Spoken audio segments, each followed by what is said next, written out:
ni inkuru yangoye cyane kuyumva. Byabanje kungora nta nubwo nabanje no kubyemera ko byabaye byo. Byarangoye cyane. Umuntu twakundaga, umuntu twafatiragaho urugero rwiza. Ihangane cyane rwose. Bana zikuzi ko mukanya twamaduseka. Byarangoye pe, byarangoye cyane. Muri iyi si turimo, ibyo dufite byose, ibyo dutunze byose ni ibyo tuzasiga muri iyi si. Ari ibyo twambaye, ari ibyo dutunze, byose tuzabisiga muri iyi si. Nkibaza rero impamvu abantu bihambira ku bintu, bakihambira ku bintu tuzasiga ejo n'ejo bundi. Umuntu akiratana uyu mubiri twambaye, umubiri ubora, umubiri uguhinduka mu isaha imwe, umubiri ukaguhinduka mu munota umwe. Nkibaza impamvu umuntu awiratana. Mu by'ukuri nyuma y'urupfu rwe havuzwe amagambo menshi pe. Abantu benshi baravuga, batamuzi baravuga, abamuzi baravuga. Mbese ndetse n'umufasha we aza gutanga verisiyo ye kuri telefone kubantu bagiye bamuhamagara. Ye baba we ibintu birakomera, ariko inkuru yahise yizingira ku ijambo rivuga ngo PstTheogene bamutanzemo igitambo. Byakugezeho? Byakugezeho ibyuko PstTheogene bamutanzemo igitambo? Ku byo yakoraga byose yabikoraga yirinda kubabaza umudamu we. Ku buryo nyine nta nkomyi, nta kibazo agomba gutetesha umwana w'abandi mbese nawe nuramumama ndamushimira yuko yagerageje kumubera imfura. Nigeze nicara rimwe ndigunga, ndavugana ariko se Mana, kuki ngewe nkicara nkakunda ariko ngewe sinkundwe?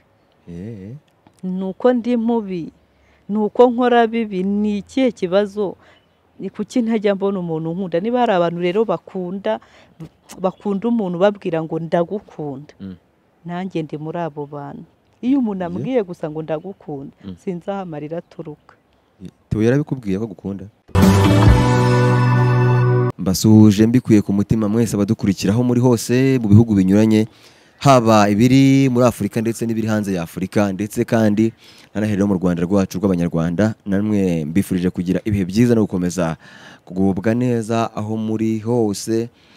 Kandi nizere ko ibiganiro ndetse n'amasomo atangirwa kuri Juri TV akomeje kubanogera. Nitwa Sharomi, turabana umunsi ku munsi kandi mbahaye ikaze abari mu bihugu byo hanze cyane cyane muri diaspora, abumva ikinyarwanda. Hari igihe umuntu hari igihe hari ibihugu bibamo abazungu babana n'abanyarwanda cyangwa se abarundi bashobora kuba barabigishije ururimi yaratuvugiramo bakarwumva. Namwe ndabasuhuje cyane abantu b'ingeri zose, mbahaye ikaze. Ari nako kandi bivuga ngo buri wese aharanire kugira umuntu umwe nibura aho ubuzima, ku buryo basi kumwe umuntu tuba tuvuga ngo yavuye mu isi hajya hagira umuntu usigara avuga uti kanaka yamesheje ubuzima.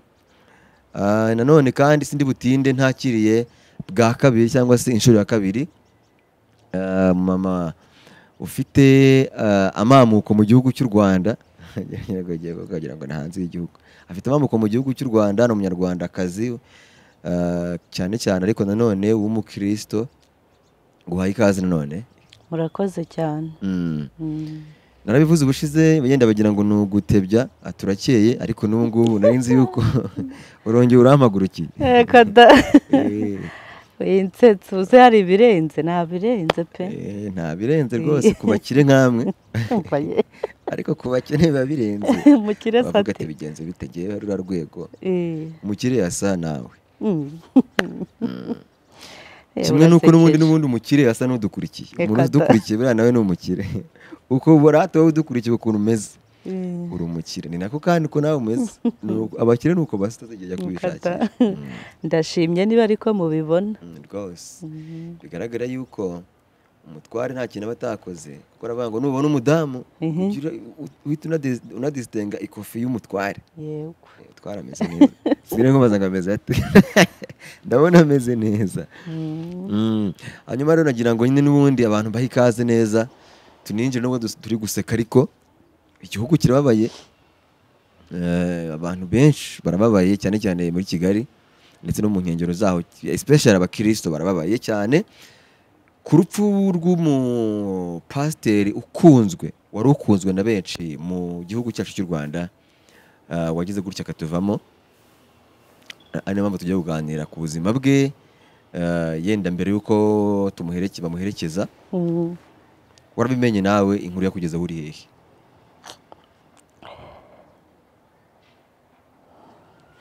ni inkuru yangoye cyane kuyumva. Byabanje kungora, nta nubwo nabanje no kubyemera ko byabaye byo. Byarangoye cyane.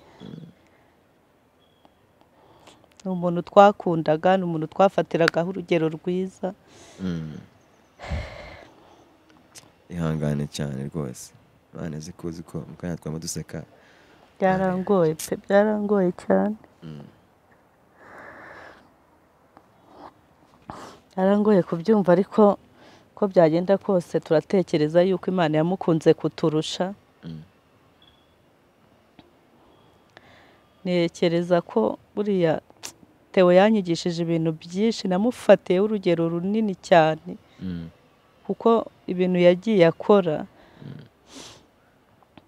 Nekereza ko Imana itari ikwiye wenda guhita imudutwara aka kanya, ariko buriya iyo niyizi impamvu yamudutwaye. Nubwo abantu bagenda bavuga ibitandukanye, bakavuga ibintu byinshi bitandukanye, ariko ntago dutekerereza Imana, ntago tuzi impamvu yamudutwaye. Ariko buriya uko byagenda kose twizeye yuko aho yagiye ari heza, kubw'imirimo myiza yakoze yamuherekeje. Nekereza ko aho yagiye ari heza rwose, nta kibazo dufite. Hanyuma rero ikintu namwigiyeho cyane cyane, wenda nubwo uwo mutima nisanze ari nk'ufite ku mirimo yagiye akora, ku byo akora, nubwo byagaragariye amaso y'abantu. Hari abantu bakora ibintu bitagaragarira wenda amaso y'abantu, cyangwa bijye kuri kamera, cyangwa bijye, ariko wenda abo babikoreye bo babizi. Mwibaza nti ku nyigisho wenda namufatiyeho, kuba Imana ishobora gukunda umuntu nk'uriya wayifashaga abantu bayo, ikemera ikamutwara, ibona abantu bari muri iyi sabeshe ari bafite intuze y'ubugugu, yo kutarekura, yo kudatanga, ikemera igatwara umuntu nk'uriya wayo yari izi ko yageragezaga gufasha bene se, cyangwa se gufasha n'abavandimwe be, n'abantu bari aho bari ku ruhande. Akemera agafasha abantu nka bari ababaye bari ku mihanda, ikemera ikamutwara, izi yuko hari abantu babi bakiri kuri iyi si, bamwe na bamwe batanabishobora. Namwigiyeho ibintu byinshi rero. Noneho njye mbanza no kugira ubwoba, ndavuga ni kuki Imana itwara abantu beza beshe, igatwara abantu beza gusa, ababi bagasigara. Noneho kubera ko nanjye mu buzima bwanjye mbamo, wenda si ukwitaka, ariko nzi ko nanjye gerageza uko nshoboye mu bukene bwanjye, muri duke twanjye, ngerageza kugira icyo nkora. Mwibaza nese naho nanjye ubwo uriya agiye, nanjye ejo sinjye. Nkahita mvuga nibwo nanjye ejo sinjye. Bigasaba rero iki, kwikontorora, guhora umuntu yitwararika, kugira ngo nawe byibuze imirimo wakoze, duke wakoze, tuzaguherekeze neza. Twahatanye duseka, nivuze nti ko twari duseka, amarira akabaje. Theo yari muntu ki? Pastor Theo Inzahuki, cyangwa se tunahere ku kazina ko kwitwa Inzahuki. Ubuzima yakuriyemo warabumenye, mwamenye ryari? Niba urigeze muhura cyangwa se mubonana? Kuko nkurikije uko ndi kukubona, yari umuntu ufite role ikomeye mu buzima bwawe. Cyane. Cyane cyane, kuko ni byinshi namwigiyeho. Yari umubyeyi w'intangarugero. Iwanjye mu rugo mfite nanjye umuryango munini mbana nawo mu rugo. Rero ibyo yakoraga hafi ya byose, nanjye mfitemo ibyo nkora ubu ngubu. Rero urumva uburemere njye mbiha biruta ubwuriya udashobora kurambura akaboko ngo atange, we ntago yapfa kubyumva. Ariko njye uburemere mbiha mbuha nyine nk'uko nanjye nzi nitwara, nk'uko nanjye nzi nkora. Mbese mpita mbiha uburemere, nkavuga ngo kuko nzi nyine ngo umunyonzi amenywa n'umunyonzi mugenzi we. Urumva njye turazi, ndamuzi, ndabyumva nkanabikurura. Ariko umuntu utarambura akaboko ngo akore, umuntu utagira imirimo, umuntu ntago yabyumva, ntago yabikurura ngo abyumve. ariko nukuri impano yo kurambura akaboko umuntu agatanga, impano yo gukora ntago ari ibintu burya byizana, ni ibintu Imana yishyirira mu muntu. Ni impano umuntu yishyirira mu muntu ku buryo usanga hari igihe ushobora no kuba ugiye no kuburara, kuko ari impano yawe, ari Imana yakwihereye. Waba ufite n'ikiro cy'umuceri wajya kubona ukabona Imana ikoherereje umuntu, ukibaza uti se Mana, reba mfite umuryango w'abantu bangana gutya, unyohereje umuntu wo kumbwira yuko naburaye, kandi uzi ko nanjye mfite abantu bangana gutya, n'ibyo mfite ubwabyo bitari buduhaze, ariko kubera ko ari umutima wawe ntubitinde, ukahita ufata cya kiro mukakigabana, ukamuha inusu, tugenda ugaburira abana nawe ugasigarana indi, kandi mukayisangira neza nta mutima mubi. Impano yo gutanga rero ni impano nasanze ari impano Imana yihera umuntu, ntago ari ibintu wihingamo ngo bikunde.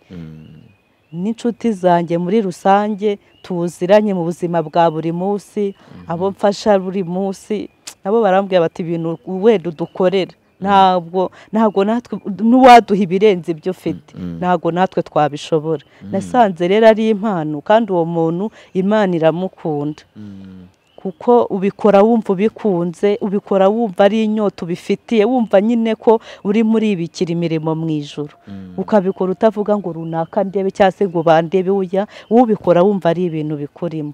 Nkibazana abantu bagira ubugugu, mu by'ukuri wenda nubwo ari impano Imana iha umuntu, ariko ntekereza ko burya muri iyi si turimo, ibyo dufite byose, ibyo dutunze byose, ni ibyo tuzasiga muri iyi si. Ari ibyo twambaye, ari ibyo dutunze, byose tuzabisiga muri iyi si. Nkibaza rero impamvu abantu bihambira ku bintu, bakihambira ku bintu tuzasiga ejo n'ejo bundi. Umuntu akiratana uyu mubiri twambaye, umubiri ubora, umubiri uguhinduka mu isaha imwe, umubiri ukaguhinduka mu munota umwe. Nkibaza impamvu umuntu awiratana, ukumva yuko niba ufite iyo mitungo, ufite amamodoka, ufite ibiki, utafasha abakene bari hasi yawe. Njya mbibona umuntu agakira mu minota mike rwose, akahita yibagirwa aho yavuye, akibagirwa inzara yamuryaga, akibagirwa uburyo yari yambaye ubusa, akibagirwa uburyo yategaga moto cyangwa atega tagisi nk'abandi. Ariko ugaca kuri mwene so cyangwa ugaca ku muvandimwe wawe ukamutera icyondo, ukamutera ivumbi, udashobora kuba wamwicaza nawe muri iyo modoka ngo umuhere ifuti nk'abandi. Ukumva ko niba Imana iguhaye amazu ugomba kugira amanigisi, ariko wabona uwo gucumbikira ntube wamucumbikira, ngo byibura umuhe icumbi n'iryo ryaba iry'ukwezi kumwe cyangwa abiri, ariko basi ushimira Imana yabiguhaye. Kuri Theo yanyigishije ibintu byinshi, ndeba kuri uyu mubiri twambaye mbona nsanga nta mubiri ntacyo uri cyo, ndeba ku by'iyi si nsanga tuzabisiga twese, tuzabisiga kuri iyi si tuyiveho tugende. None uvuze iby'imodoka, uvuga n'iby'abakire n'uburyo abakire tubayeho, usanga ari ubuzima nyine bukompuritse. Ariko nanone hari bavuze ko ngo abantu bakinye nabo, tukivuga ku by'ubukire n'ubukene, usanga hari bavuze ko abantu bakenye nabo bahora bafata abakire nk'abantu birata. No kubera iki buriya babafata nk'abantu birata, bitewe n'uko nyine hari igihe umuntu akira akibagirwa havuye ako kanya. Sasa rero umuntu yari mararya abimena, umuntu akabona arambara, ahubwo n'igihe hari n'ibintu bicumuza Imana nabonye, ugasanga ufite imyenda garderobe yaruzuye, urajya gufata umwenda ukabura uwo wambara. Kame mu mukene afite umwenda umwe ahora afura kamura, we yabuze uwo yambara kuko nta wundi wo guhindura afite. Ariko yarakoze, umukire yarakoze abigeraho, abifashwamo n'Imana. Nkibaza se basi muri ibyo Imana yaguhaye, kubera iki basi utafatamo n'ibyo bikeya, ufatemo muri iyo garderobe, ufatemo nk'imyenda ingahe, ugenda ugiye gufasha wa mukene umwambike. Si ngombwa ngo mube muziranye, hari abavandimwe bawe, twari umuntu ugira impano yo gutanga akaba ataha n'umuvandimwe w'iwabo, ari umukene w'iwabo akaba atatinyuka kuma akajya guha rubanda. ibyo rero nabyo burya ntekeza ko nubwo ubukoreye umugisha ariko burya wagahereye mu bo mu nzi wanyu ugafasha umuvandimwe wawe ugafasha mwene wanyu niba ari utwo twenda tubiri ukatumuha niba ari utwo kandi ukatumuhana umutima muzima kandi umukubure ngo ugiye kumuha bya bindi byashogotse byarangiye nawe utatinyuka kwambara ngo ujye mu bantu byibura umwambike nawe wa mwenda ushobora kuvuga ngo yajya mu bantu bakavuga yuko yambaye umwenda muzima. Uwo muntu yaravuze ngo abakene bagira ishyari bakarigirira abakire kuko nyine bataba babona n'ahantu banahurira usanga babagiriye ku gahari umujinya nyine ishyari abakene tugira ku bakire ntacyo baba badutwaye usanga turabatekereza nabi kandi ari n'abafite imitima myiza. Birashoboka si wenda abantu bo nyine bitewe n'iyi si dutuyeho hari igihe byo umuntu ashobora ishyari ryo ribaho umuntu akakugirira ishyari uri muri famiye se cyangwa se no mu buzima busanzwe wari umuturanyi cyangwa bakuzi nyine n'ubundi bakakugirira ishyari ariko ibyo byima amaso ukanabyima amatwi pe. Katwigarukire rero n'ubundi kuri mwene data watuvuyemo hashize igihe ku mudamu wari wahura n'umudamu wa PstTheogene wigeze uhura n'umudamu wa PstTheogene? Turaziranye muri inshuti yawe? Yego. Niba akubwiye ko pastor yapfuye yitabye Imana? Mu gitondo nabyutse mu gitondo nyine inkuru nyisanga kuri YouTube. Nyisanga kuri YouTube no kubera umva nawe ntago twavuganye kuko ntiwari kwita umuhamagara ngo umubone bikunde bitewe n'ukuntu yari amerewe muri iyo gahunda. Twavuganaga n'abandi bo ku ruhande aribo duhana amakuru aribo dukomeza gukominikana ariko ni inkuru nge ntago nayiserega mbyemeye ntago nabyemeye uwo munsi nta nubwo nigeze mbyumva cyakoza bitewe n'ukuntu nyine byagiye biza nibwo nagiye mbyiyumvamo bitewe n'iyi minsi ishize ubu narabyemeye ko byabaye. Ejo ni nabwo tuzajya kumushyingura uko byagenda kose narabyemeye pe narabyemeye ko Imana yamudutwaye ko yamukunze kuturusha nta kindi twarenzaho. Mu by'ukuri nyuma y'urupfu rwe havuzwe amagambo menshi pe abantu benshi baravuga batamuzi baravuga abamuzi baravuga mbese ndetse n'umufasha we aza gutanga verisiyo ye kuri telefone abantu bagiye bamuhamagara ye baba we ibintu birakomera ariko inkuru yahise yizingira ku ijambo rivuga ngo PstTheogene bamutanzemo igitambo. Byakugezeho iby'uko PstTheogene bamutanzemo igitambo? Bira ntago mbyemera ntago nigeze nta nubwo nigeze mbyitaho cyane ariko nta nubwo mbyemera. Gute se ntago mbyumva. Ubu se mu Rwanda abantu bari ku rwego rwo gutangamo bagenzi babo igitambo tutarajya no kuri pastor? Sinzi wenda bitewe n'imyuka mibi biriho byanashoboka ariko ibyo ntago mbyemera njyewe.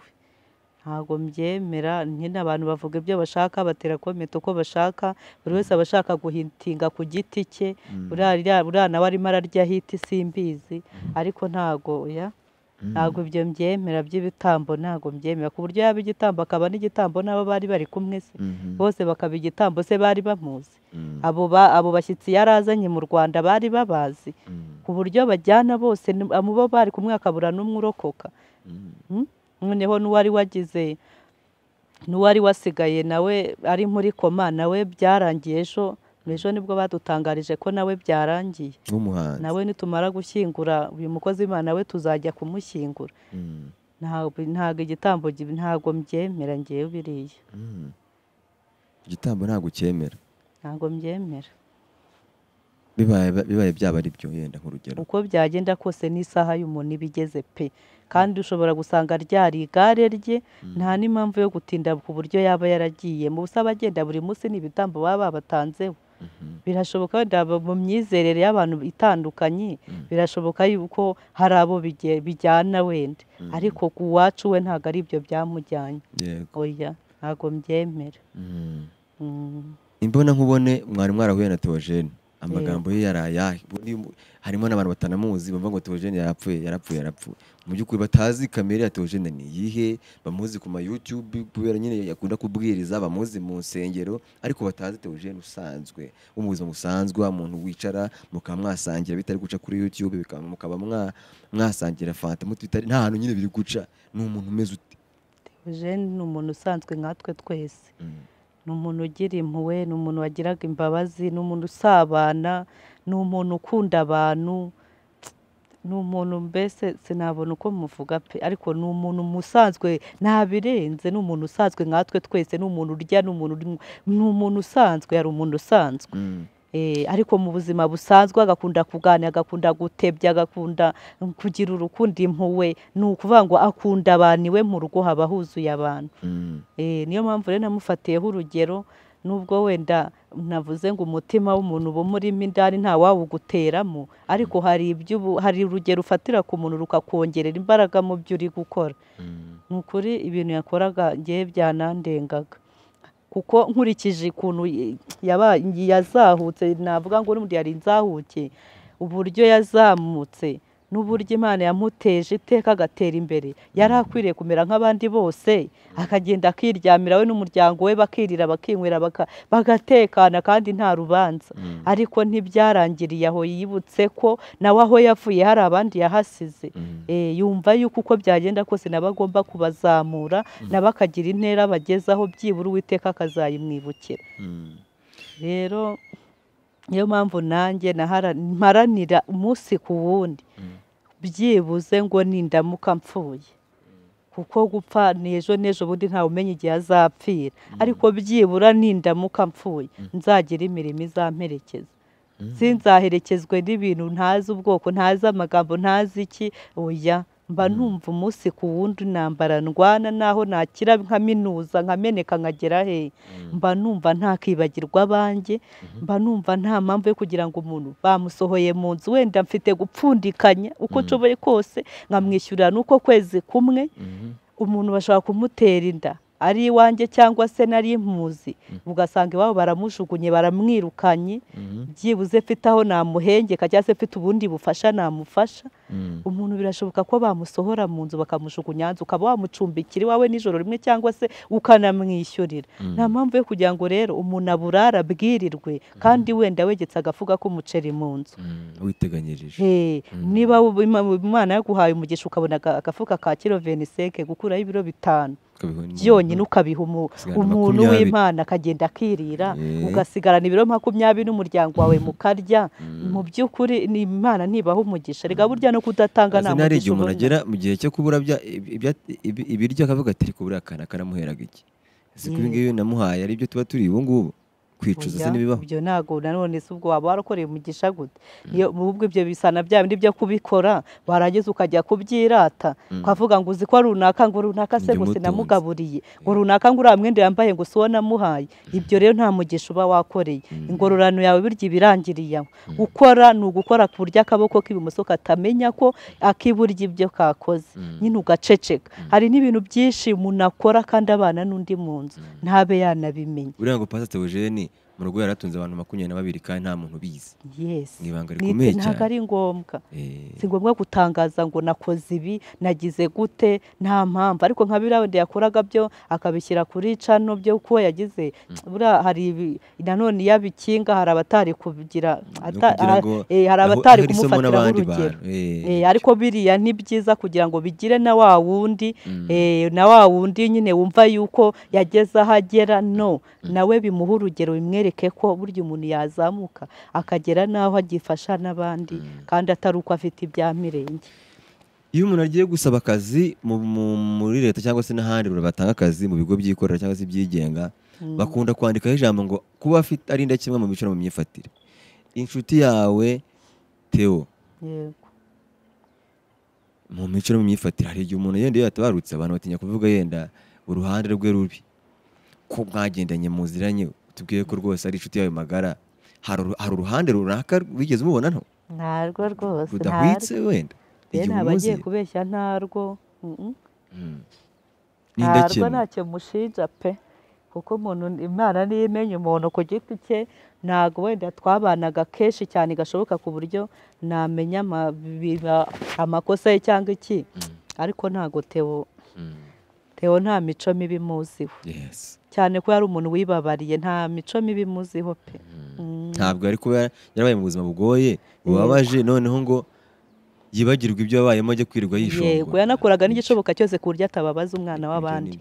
Ntago sinzi nshaka kuvuga ku bintu bijyanye, numva ntashaka kubyinjiramo cyane pe, ariko Theo ntago nabona ikintu muvuga ari intangarugero, noneho ku byo yakoraga byose yabikoraga yirinda kubabaza umudamu we, ku buryo nyine nta nkomyi nta kibazo agomba gutetesha umwana w'abandi mbese nawe nuramumama ndamushimira yuko yagerageje kumubera imfura, yagerageje kumubera umudamu, agerageza kumubera mushiki we, agerageza kumubera byose, aho mama na se n'abavandimwe be batahabaye n'ukuri yarahamubereye, kandi n'umuryango we n'ukuri wagerageje kumwerera imbuto, uko byagenda kose nekereza ko nta rubanza bagiyeho.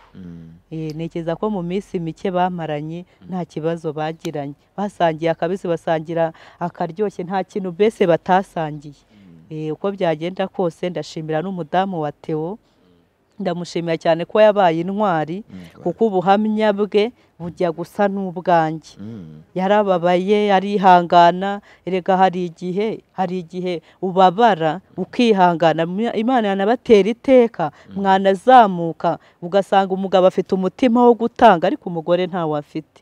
Ariko ndamushimira yuko atigeze agaragaza ubugugu, cyangwa se ngo agaragaze ko umugabo niba afite impano yo gukora cyangwa yo gutanga mukome mu nkokora akamubuza, ntiyigeze amubangamira, ntiyigeze anamubuza. Ndabimushimira cyane kuko nawe nubwo bigendekeye kuriya, nekereza ko iyo mpano yimusigiye n'ubundi atazacika intege, azayikomeza, kandi buri abana be nubwo agiye, uko byagenda kose abana be nabo abasigiye umurage mwiza. Rero ibintu nka biri, hari igihe umugabo agira ikigeragezo cyo kuba wenda we afite impano yo gutanga ariko umugore we akamubangamira, bigatuma umugabo azajya abikora mu ibanga, abangamiwe ariko akabikora kubw'umutima we yifitiye. Ariko iyo ugize umugisha ugahuza n'umugabo n'umugore, mugahuza mugakora umugambi umwe, n'ukuri Imana irabayoboka pe, n'umugisha ukinjira iwanyu mu rugo.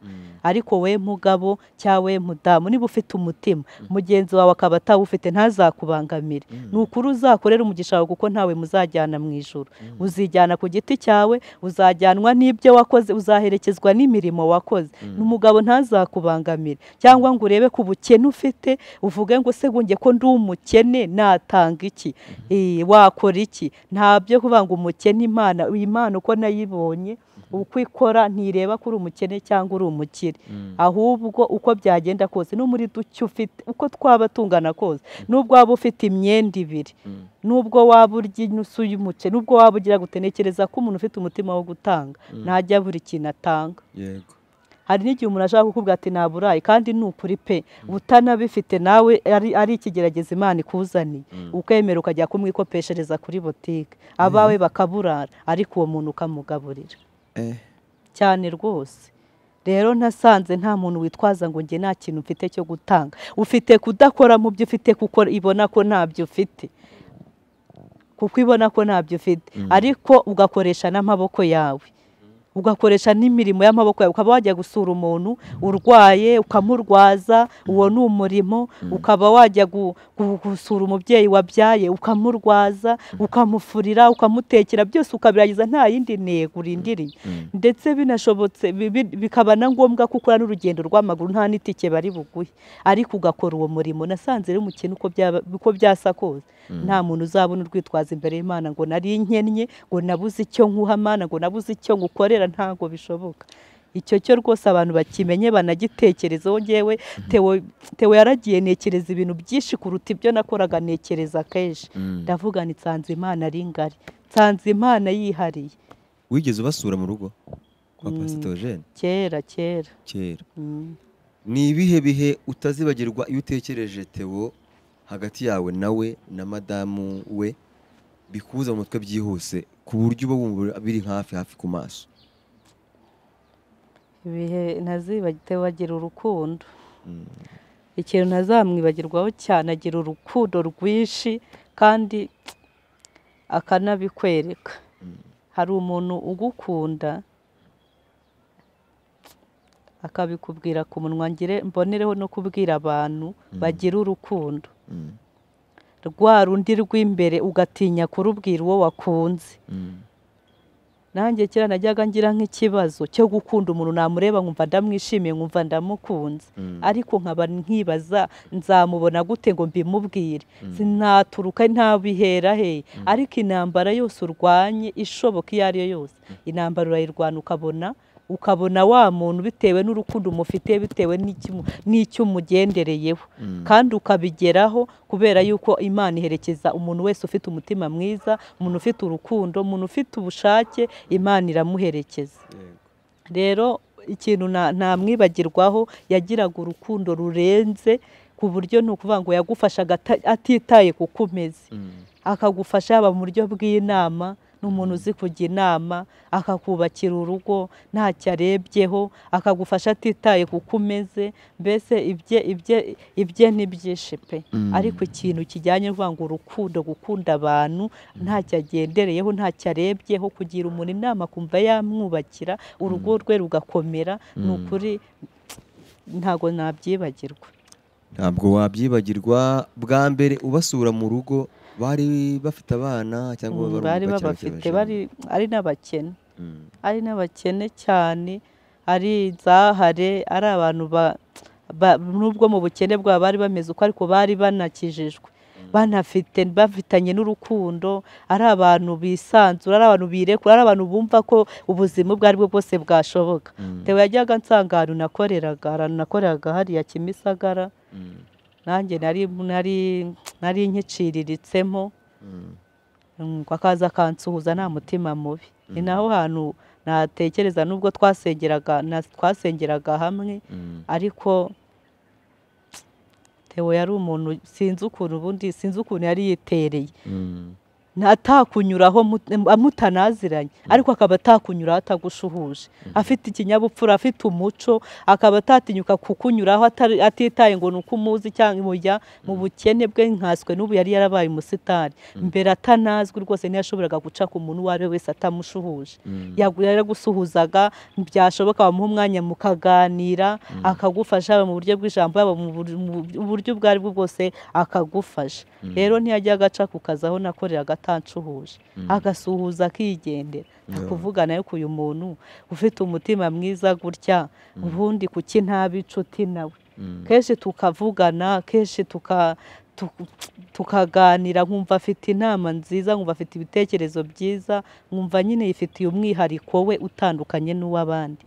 Ndaha hantu rero ndagira ngo nsaba abantu, nigeze nicara rimwe ndigunga, ndavugana ariko se Mana, kuki njyewe mwicara nkakunda ariko njyewe sinkundwe? Nuko ndi mubi, nuko nkora bibi, ni ikihe kibazo? Ni kuki ntajya mbona umuntu nkunda? Niba hari abantu rero bakunda umuntu babwira ngo ndagukunda, nanjye ndi muri abo bantu. Iyo umuntu ambwiye gusa ngo ndagukunda, sinzi aho amarira aturuka. Theo yarabikubwiye ko gukunda? Theo twamutambutse. Nibyo ndi kukubwira, nimbonereho abantu bakunda umuntu ntibabashe kubimubwira. Umuntu kuki wakumva ko wamukundaga ukabimubwira, ukabimenya nyine, ukicuza impamvu utabimubwiye atarapfa.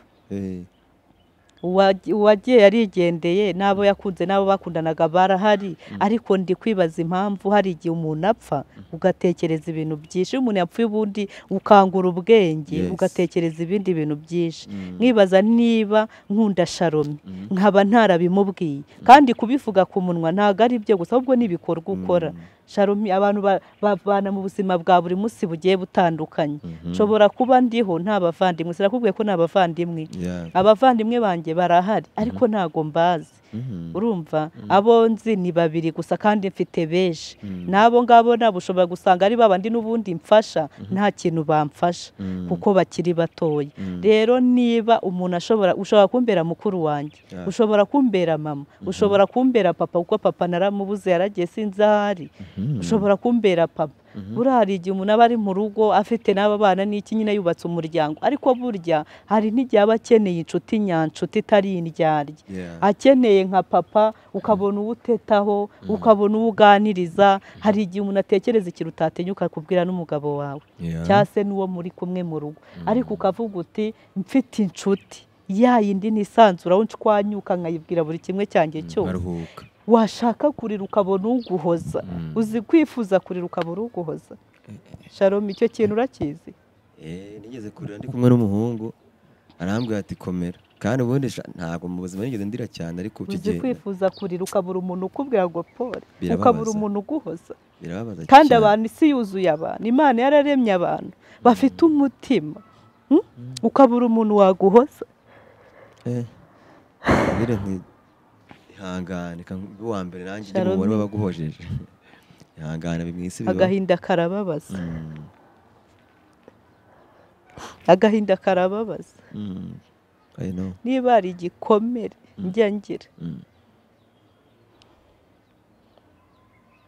nukurira mu by'ukuri wenda umuntu ashaka kuvuga ati Imana yaguhaye umugabo wamuririra akaguhoza safa ariko burya ntabwo biba bihagije ntabwo biba bihagije ubu umuntu aba agomba kugira inshuti mu buzima bwe iyo ari yo yose yaba umudamu yaba umupapa ukugira inama hari ibyo utatinyuka burya gupfa kwisanzura ku mugabo ngo umubwire hari n'igihe ushobora gusanga n'ayo marira hari igihe wenda harimo n'ibyo by'uko utatinyuka kubwira umugabo wawe ngo wambabaje cyangwa se byagenze gutya sibyo bikaba byaba ngombwa yuko ugisha inama ukabona nk'umuntu ukugira inama agukunze akakubwira ati pole humura gira gutya nubwo umugabo hari umugabo ushobora no kujya kurira akakubwira ati wiza kunteta imbere urezwa n'iki bwo urimo uranteta imbere hari n'abadamu benshi udashobora no kwereka umugabo we yuko ajya ababara cyangwa ajya arira yamubwira nabi cyangwa se yamukorera ibibi akahita yirukanka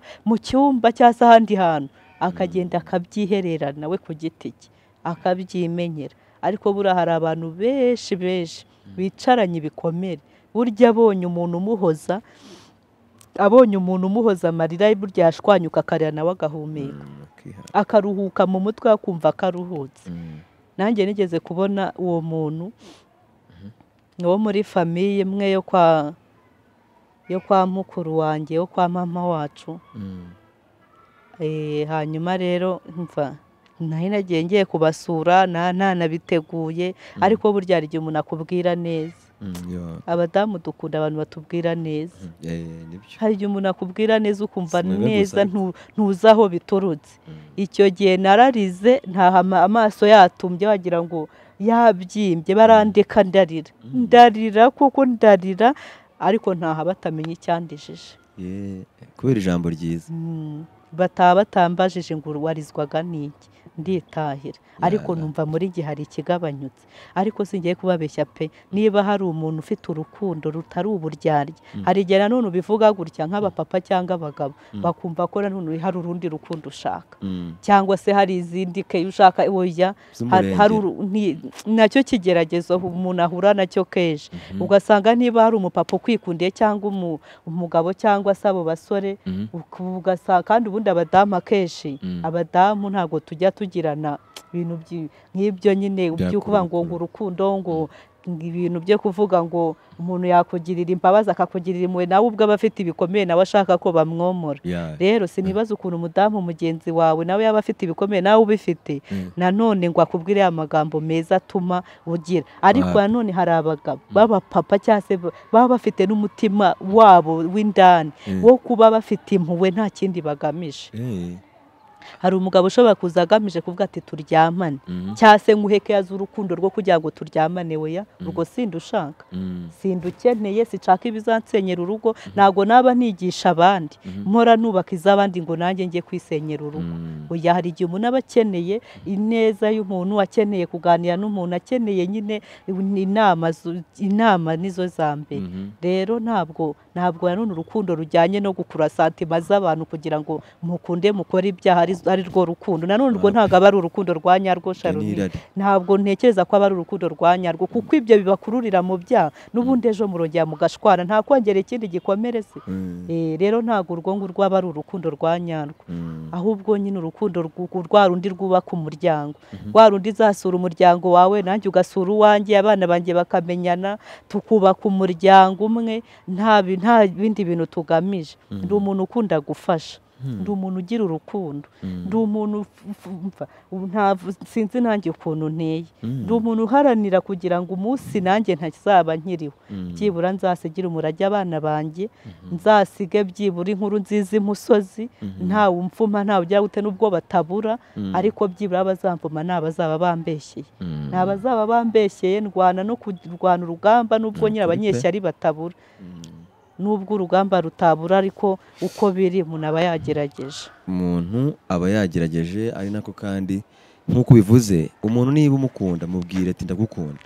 cyane, mubwire n'impamvu mukunda. Yego, basi niba arakuririre avuga ati uyu muntu nanjye ku isi mbonye umuntu, ku mugani wawe hari abantu batajya bagira abantu babwira ko babakunda, bagahora bavuga ati semana ubu nzakuraho umuntu wemera uko ndi, wemera imico yanjye, wemera karagiteri yanjye, ngo niba nabi bayihindure, ariko ambwira ati ndagukunda. yego, Ibyo rero wowe udukurikiye nicyo gihe cyo kubikora cyangwa se cyo kubivuga, atari uburyarya, ukabibwira uwo ukunda.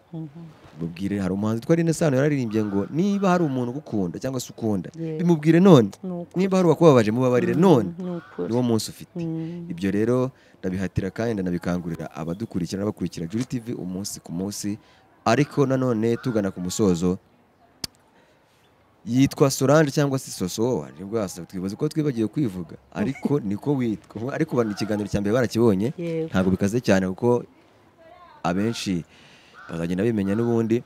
Ariko nanone Soso, ijambo rimwe ku mugore wa PstTheogene usigaye upfakaye, upfakazi buragora, mu magambo makeya uramubwira iki? Namukomeza muri ibi bihe bigoye arimo, kandi nanamushimira ko yagaragaje imbaraga zo kwihangana no kwiyakira. Ni ukuri, ni umugore w'intwari, naramutinye. Ni umugore w'intwari kugira ngo nanjye nkomere mbone imbaraga. Nuko numvisha amagambo amuturukamo y'uburyo akomeye, nanjye bimpa gukomera. Ndavuga ni niba nyirabyo akomeye, kuki njye nakomeza kujegezwa n'agahinda? Numva ko nanjye ngomba gukomera.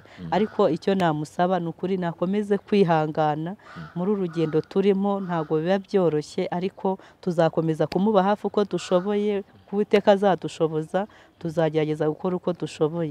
Ariko akomeze agire impano yo kwihangana, kandi Imana imurinde biri hanze aha ngaha ntazi ubwoko bwabyo. Imana izabimurinde, izamuhe gusaza neza, imuhe kwirerera abana neza, kandi nukuri n'abana Imana izabamuheremo umugisha. Ari abo ngabo PstTheogene asize, Imana yari yamwongeye, ari nabo babyaranye bose nukuri bazamubera umugisha, bazamuhoza amarira, uko byagenda kose bizemera. Yego.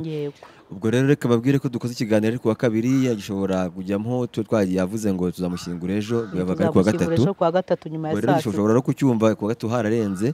Icya mbere ni wamenya uwo Theo yari ari we, kumusura wari uhagera, kumuba hafi, ndetse no kuba hafi umuryango we. Ubwo ndavuga nimba kumuba hafi, ndavuga umuryango, umugore n'ubundi Bibiliya iravuga ngo mubaye umwe, bivuze ngo umugore nawe arahari, no kumuba hafi, mukaba hafi umuryango. Abana yareraga ntibicwe n'irungu, ntibicwe n'abasore, ntibaherenwe n'amateka ngo dufite papa umeze gutya na gutya, none tubuze utwitaho. Ya natwe turahari, umuryango nyarwanda urahari, umuryango diaspora urahari, abadiaspora barahari bakunda Theogene, bose murararitwe kugira ngo basi azabone ku mugore we, cyane cyane turi kubwira, azabone ko hari abantu yari afite bamukundaga bataryarya.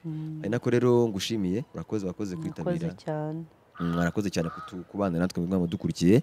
Ubwo ngubwo n'izindi video zose mwazireba, ni ubushake bwanyu, cyane cyane zirimo amasomo mukeneye kandi mushaka. Shimire Kim kuri kamera yadufashije amajwi n'amashusho atugeraho, nanone kandi nanjye nishimire, nitwa Shalomi, twabanye neza. Wakoze cyane Soso. Murakoze cyane. Abantu bifuza ko twazajyana ejo, bashyize gahunda Nyarugenge, aho tuzakorera imihango yo kumusezera no kumushyingurira urusororo. Murakoze cyane, Imana ibahe umugisha. Amina.